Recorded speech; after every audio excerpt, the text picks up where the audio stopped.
Hey everybody, so today we're talking about the access point. So question is, could one AP kill another one?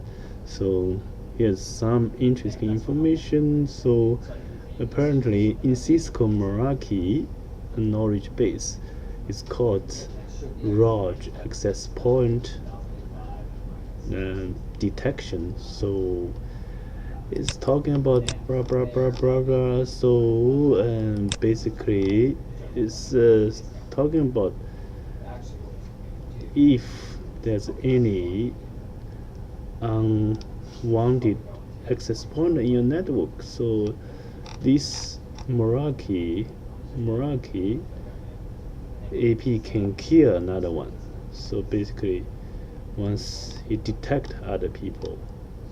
Okay, so then I'm back to Meraki admin portal. So you can see here it's detect some called ROG, I don't know, maybe wrong pronunciation, ROG SSID. So it's here. So it's even say uncontained, but from my testing, it's really blocked somehow. Or it's not stable for the connectivities.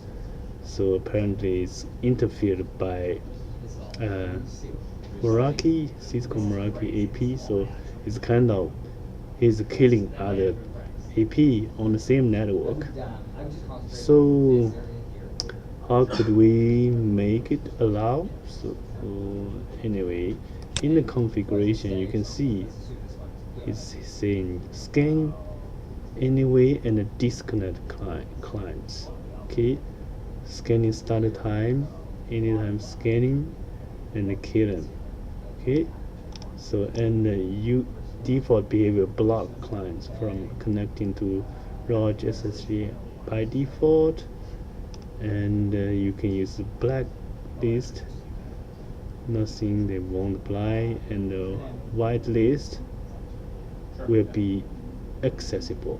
Okay, so you need add your new AP here in order to let them to stay peacefully. Okay, thanks.